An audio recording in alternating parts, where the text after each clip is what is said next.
Assalamualaikum warahmatullahi wabarakatuh. Perkenalkan, nama saya Rofifah Hanlutfia dengan NIM 0513159116. Di sini saya akan mempresentasikan mengenai proposal perencanaan program komunikasi saya dengan tema Depok Berdaya, Pilah, Olah, dan Sejahtera. Bab 1 pendahuluan, yang pertama yaitu latar belakang. Latar belakang mengapa saya memilih tema tersebut yaitu karena didorong oleh krisis sampah di Depok, di mana volume sampah harian mencapai sekitar 1.200 ton dan tingkat pemilahan sampah rumah tangga masih di bawah 20%. Program komunikasi Depok Berdaya ini dirancang sebagai solusi untuk mengubah perilaku masyarakat dari membuang sampah menjadi memilah dan mengolah. Tujuan fundamental MONEF adalah memverifikasi efisiensi komunikasi kita dalam mendorong perubahan perilaku kolektif yang berkelanjutan. Ruang lingkup atau permasalahan, ruang lingkup MONEF ini meliputi seluruh aktivitas kampanye selama 3 bulan pertama di zona percontohan Depok.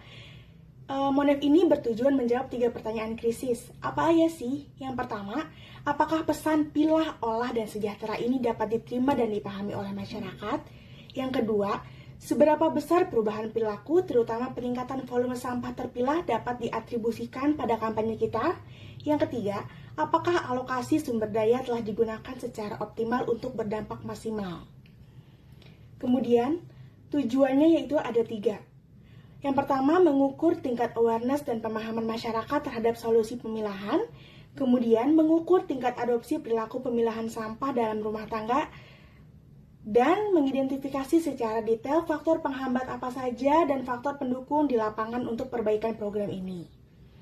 Keluaran atau output MONEF ini yaitu dihasilkan bersifat strategis, laporan komprehensif tingkat keberhasilan kampanye, membandingkan KPI dan pencapaian aktual, data kuantitatif dan kualitatif tentang efektivitas media dan pesan, dan dokumen rekomendasi program komunikasi tahap selanjutnya yang berbasis data. Bab 2 yaitu metode. Saya akan menjelaskan pendekatan atau metodologi MONEF yang saya buat ini. Saya menggunakan pendekatan campuran dengan menggabungkan data kuantitatif untuk mengukur statistik dan data kualitatif untuk menggali motivasi dan hambatan. Kemudian, kerangka teoritis yang digunakan adalah model AIDA untuk menelusuri tahapan perubahan perilaku yang dipicu oleh pesan komunikasi seperti gambar di samping. Metode pengumpulan datanya yaitu dengan survei, kemudian survei sebelum dan sesudah kampanye kepada 300 responden, kurang lebih 15 wawancara mendalam dan dengan tokoh masyarakat serta fokus group discussion dengan kelompok ibu rumah tangga, dan data sekunder diambil dari analisis engagement media sosial dan laporan volume sampah terpilah dari bank sampah. Kemudian teknik analisis datanya yaitu data kuantitatif dianalisis secara deskriptif untuk membuktikan adanya dampak signifikan pada perubahan perilaku. Data kualitatif dianalisis dengan analisis tematik, yaitu pengelompokan narasi dan wawancara dari fokus group discussion tersebut untuk mengidentifikasi pola-pola kunci keberhasilan atau kegagalan programnya tersebut. Kemudian, hal-hal lain yang berkenan dengan proses pelaksanaan MONEF ini yaitu pelaksanaan MONEF ini dilakukan secara paralel dengan program kampanye selama 12 minggu. Integritas dan validasi data dijamin melalui triangulasi, yaitu membandingkan temuan dari ketiga sumber data, yaitu ada survei, wawancara, dan pelaporan operasional untuk menghasilkan kesimpulan yang kokoh dan tidak bias.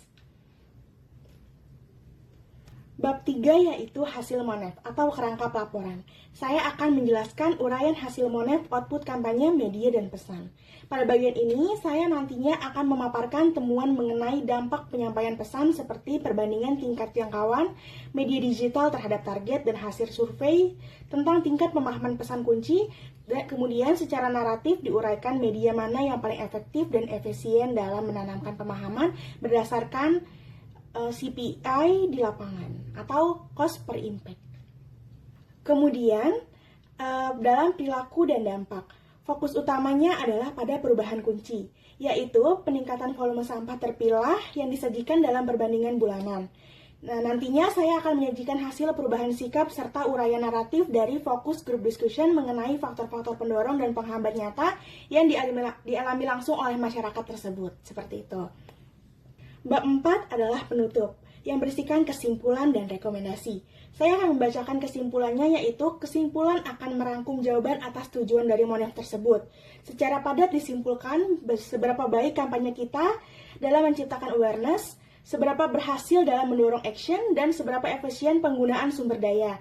Misalnya, jika ditemukan awareness tinggi sekitar 90%, namun action perlu ditingkatkan 45% karena hambatan logistik.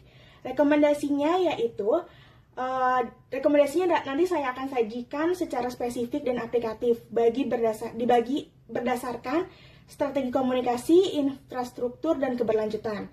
Nantinya direkomendasikan untuk revisi pesan agar lebih menekankan manfaat ekonomi, revisi media strategi dengan memindahkan fokus ke edukasi tatap muka, insentif, dan memperkuat sistem pendukung bank sampah di tingkat kelurahan. Terakhir yaitu bab 5 daftar pustaka. Pada bab ini nantinya saya akan menjelaskan dari mana saja referensi saya, sumber-sumber yang saya dapatkan, entah itu data dan lain sebagainya. Karena bab ini mencangkup referensi yang menjadi landasan teori dan data pendukung saya. Daftar pustaka akan saya bagi menjadi 3 kategori. Yang pertama, buku dan jurnal ilmiah yang berisikan teori komunikasi perubahan sosial dan studi kasus kampanye lingkungan. Kemudian ada dokumen pemerintah yang berisikan Perda Depok dan laporan DLHK. Dan yang ketiga yaitu laporan dari lembaga terkait praktik terbaik pengolahan sampah berkelanjutan. Sekian presentasi dari saya, lebih dan kurangnya mohon dimaafkan. Terima kasih. Wassalamualaikum warahmatullahi wabarakatuh.